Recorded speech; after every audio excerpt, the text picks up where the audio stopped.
The Joe Rogan Experience. One of the things that I wanted to talk to you about is the JFK files. And one of the things that you said was that if they showed you what they showed me, this was your quote, you wouldn't want people to know it either. So I opened them up partially. I was met with, from good people, good people. People that were well-meaning. Mike Pompeo was one of them. He's a good person. They called me. They said, "Sir, would rather have you not." And I did open them, but I was asked by some people not to open them. There's a Martin Luther King file too, by the way, that they'd like to see. I don't know if you know, but there is that. But JFK in particular. So they called me. A lot of good people called me. People that that you would find reasonable people. And they asked me not to do it, so I said, well, we'll close it for another time. But if I win, I'm going to open them up. I'm just going to open enough time. Why didn't you open it up the first time, though? Because a lot of times, what was the hesitation, though? Addresses, people that are still living. There are people that are affected. And there could be some national security reason that I don't have to necessarily know about. But some very good, talented people asked me not to do it. I opened it up, and then they said, would it be possible for us to do that a different day? How much of it did you read into? I think it's going to be just fine to open it. Let me put it that way. I think it's fine. It's going to be time.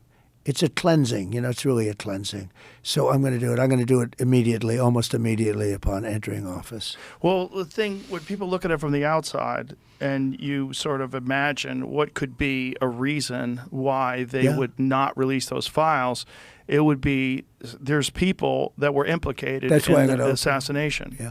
Well, when there are living people, you generally tend not to want to do it. When people are still living. Living people that formerly work for the government. For the government, and living people that were somehow involved in it, and you tend not to do that. But it's time to open them. I can't tell you whether or not they're going to find anything of interest. And I did partially open. I think I've opened 50%. But I was asked not to do it, and I thought that was a reasonable ask. But now I'm going to do it. I'm going to do it very soon.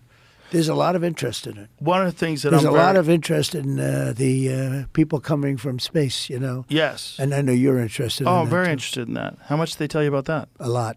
Really? Yeah. What did they tell you? How much can you tell? So how's that work? Is it like super top secret? I can tell, Tell me. Well, based on Hunter Biden, I can say whatever the hell I want, right? But no. But I interviewed a few people. It's never been my thing, I have to be honest. I have never been a believer. I have people that Area 51 or whatever it is, I think it's the #1 tourist attraction in the whole country or something. Area 51 in Las Vegas. Do you know that, right? Sure, I know what it is. So anyway, but it's a big tourist thing. So I interviewed jet pilots that say they saw something. If you saw them, you'd love to have them as your I've had a son. couple in here. Commander David Fravor. Yeah. I had him in, who had that sighting in 2004. Very, very compelling with video evidence, radar evidence. Ryan Graves. I don't believe his name, but I interviewed jet pilots that were solid people. Perfect. I mean, great pilots, great everything. And they said, we saw things, sir, that were very strange. Like a round ball, but it wasn't a comet or a meteor. It was something. And it was going 4 times faster than an F-22, which is a very fast plane, And it was round, which is, in theory, a great shape. So when you were talking to these people, was this something that you were compelled to have conversations about? Was this your personal interest? No, a little bit. It's not a great interest for me, but it's a little interest. I get that question as much as almost any question. Do you think that we have aliens coming, flying around or whatever? What do you think? There's no reason not to. I mean, there's no reason not to think that Mars and all these planets don't have life, because Mars, we've had probes there and rovers, and I don't think there's any life there. Well, maybe it's life that we don't know, but maybe there was life there at one point in time. This is the speculation about Mars, that Mars had an atmosphere at one point in time, a long time ago, that could support life. It also had large bodies of water, but we've had no evidence of even bacterial life that exists on Mars. But the it's universe not is been a pretty big vast. thing for me. I mean, when I looked at what China did to this, they would have never done it with me, where they put the balloon up, and a lot of people thought for a little while that was Right. one of these things. So, Well, that's a lot of the speculation too. That some of these drones that hover be. over battleships, that these are Chinese drones, and that they're not could be. UFOs. They could be also. There's some super But sophisticated. I did interview, let's say, 3 or 4 guys that, and without tremendous interest, if you had them, as I said, you'd love to have them as your children. Solid, beautiful people. They said, "Sir, there's something there." You know, There's something there. They've said it, yeah. Yeah, I've talked to quite a few of They're them. not that have- conspiracy guys. Well, I mean, just the Commander David Fravor thing in 2004 off the coast of San Diego, they clocked that thing going Yeah. from 50,000 feet above sea level to 50 in a second.